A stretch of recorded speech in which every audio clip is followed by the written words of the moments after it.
has been a bit of a trailblazer as a woman who has taken risks and given many roles a go in business. She's worked in more executive roles than most of her peers in a variety of sectors, including at NIB Health Funds and the University of Newcastle. That corporate experience, combined with successfully running her own IT business, has given Jayne the expertise to now be a board director. Jayne is currently a non-executive director of the Greater Building Society and is also a trustee of the church property for the Anglican Diocese of Newcastle. Welcome, Jayne. Thanks so much for joining me. Thanks, Holly. It's a pleasure.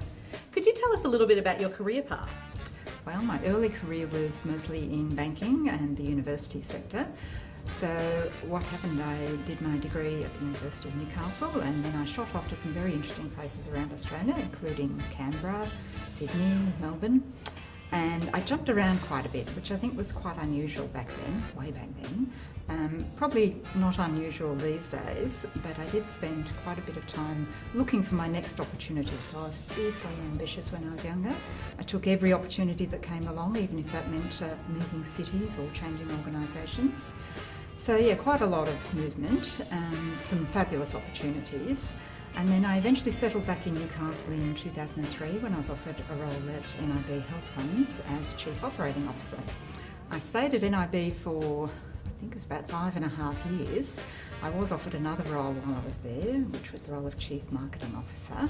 So that made it a bit more interesting. So I sort of exceeded my usual tenure and managed to stay for a whole 5.5 years.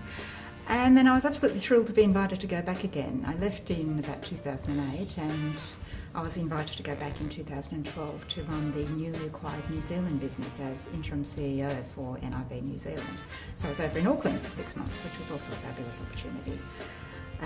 Now that I also ran my own IT and consulting business in between times, which kept me busy.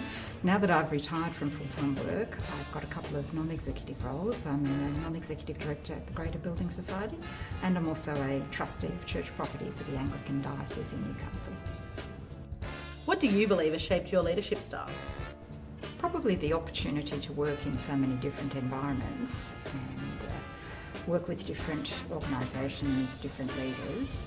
I'm also a big fan of personality and psychometric testing. I've done many of those tests over the years and I find I always learn something new about myself, which is great for developing self-awareness, but also for learning different behavioural styles. And I think that helps when you're leading lots of different people to be able to understand a bit more about where they're coming from.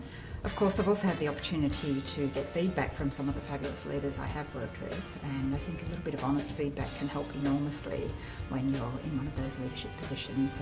Try as you might, you can't always change your behaviour, but yeah, I have had some fabulous people to work for. Jayne, what advice would you give to other businesswomen?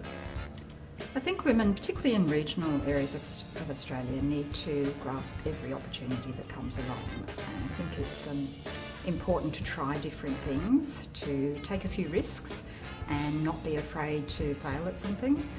I read recently that typically what happens when a new role is advertised is that women will only apply if they feel they meet 100% of the criteria. Interestingly, for men, if they meet about 60% of the criteria, they know that they'll be able to learn the rest of the role fairly quickly. So I think putting yourself out there and taking a few of those risks. And I guess having some role models around doesn't hurt. I was very fortunate to have some fabulous role models in my career, including people like Gail Kelly, the ex-CEO of Westpac. I worked with Gail many, many years ago, and clearly she's someone who wasn't afraid to take a few risks. And she wasn't somebody who would then criticise people who wanted to take on new opportunities. She expected people to put up their hand, and I think that's very important for women especially. I know myself, I wasn't very good at self-promotion. I didn't put myself out there until one of my fabulous leaders pointed out to me that I was potentially going to be left behind if I didn't start volunteering for a few new projects and a few new opportunities. But also interestingly, when you get asked to maybe speak at a conference or a small event or even something like coming along to be video today, it's something that makes everybody nervous, but it's an opportunity to do a little bit of that self-promotion.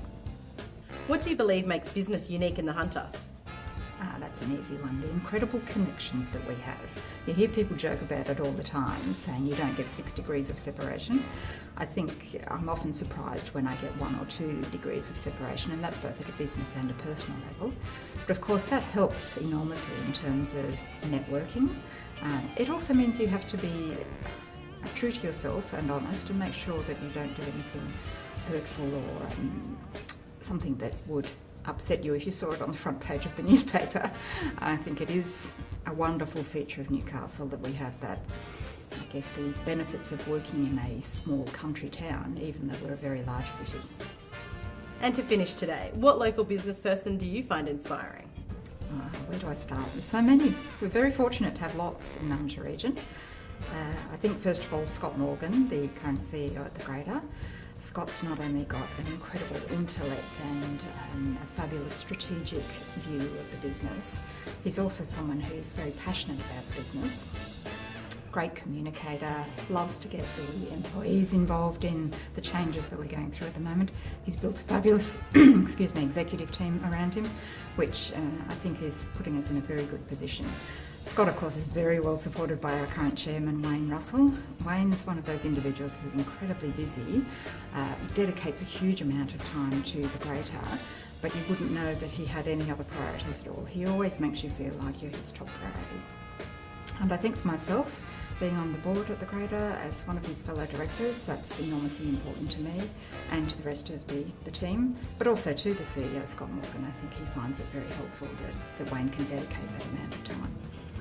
Others, of course, there's people that I worked with at NIB, Mark Fitzgibbon and his deputy, Michelle McPherson, both extraordinarily talented people who are so determined to make sure NIB stays as a leading force in their industry, and just inspiring to watch. Lots of other people, Kristen Keegan, who's CEO of Hunter Business Chamber. I worked with Kristen many, many years ago at the university, and I think it was probably her first job while she was a university student, and you could see even back then that she had that leadership potential, which she's gone on to demonstrate. There's a long list of people like Gillian Summers at Lifeline, so many that spring to mind, but I could go on all day. Excellent. Thank you so much for your time today. My pleasure. Thanks, Holly. Excellent.